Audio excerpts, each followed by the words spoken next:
Hello, Joe. Let's say a given question. The question says assertion given a steel is more elastic than rubber.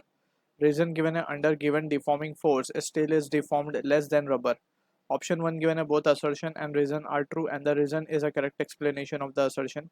Option 2 both assertion and reason are true but reason is not a correct explanation of the assertion.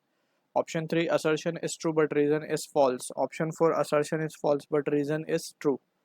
So इस question का जो key concept we need to understand is the concept of modulus of elasticity. Modulus of elasticity.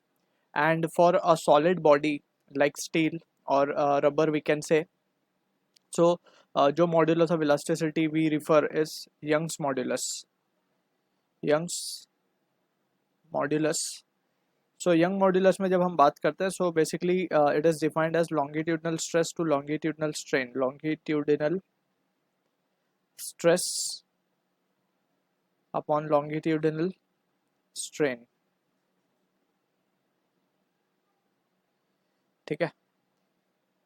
Further more अगर हम इसको analyse करें, सो stress की जब हम बात करते हैं longitudinal stress it is force per area and divided by longitudinal strain is change in length upon original length.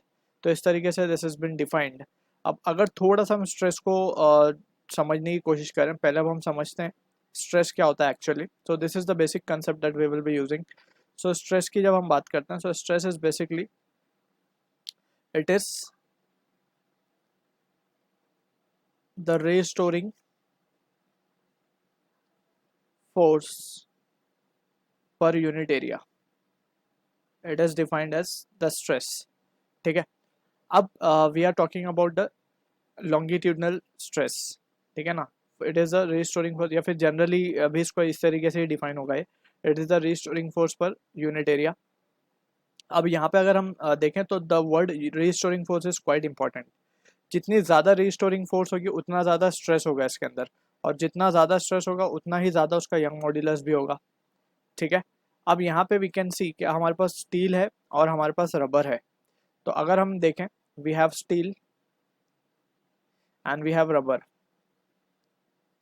So steel और रबर में अगर हम केयरफुली देखें तो कौन ज़्यादा इलास्टिक है वो हमें पता करना है. सबसे पहले तो इलास्टिक बॉडी का मतलब क्या होता है. इलास्टिक बॉडी ऐसी बॉडी होती है the body which gets deformed when the force is applied and regain its original shape and size when the force is removed. ठीक है ना. ऐसी बॉडी को हम कहते हैं इलास्टिक बॉडी. और अब जो जितनी ज़्यादा बेसिकली रीस्टोरिंग फोर्स जिसमें लग रही होगी, जैसे अगर हम स्टील की बात करें, स्टील में हमने एक फोर्स लगा रखा है F. ठीक है ना.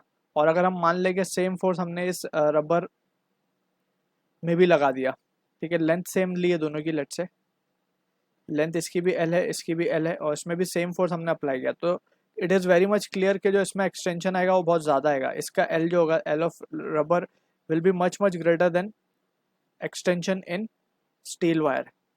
ठीक है ना. That is clear. अब अगर हम यहाँ से देखें तो ये एक्सटेंशन के बेसिस पे जो यंग मॉड्यूलस का रिलेशन है, क्योंकि फोर्स सेम है, क्रॉस सेक्शन एरिया सेम है, इनिशियल लेंथ भी सेम थी, so Young modulus is inversely proportional to length extension, sorry. So यहाँ से हम देख सकते हैं Young modulus of steel will be much greater than Young modulus of this rubber. इस तरीके से बोल सकते हैं since they are in inverse relation with extension Young modulus.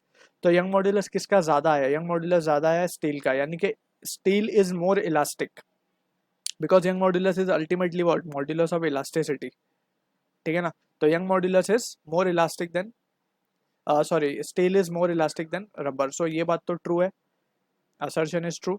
Second given है अंडर गिवन डिफॉर्मिंग फोर्स, यानी कि हमने डिफॉर्मिंग फोर्स दोनों में F ली थी. Under given deforming force steel deform less, तो हमने देखा कि स्टील का जो डिफॉर्मेशन है it is less than rubber. So this is also true and it is a correct explanation for assertion. So we can say 1 will be the answer for this. I hope you understood the solution. All the best.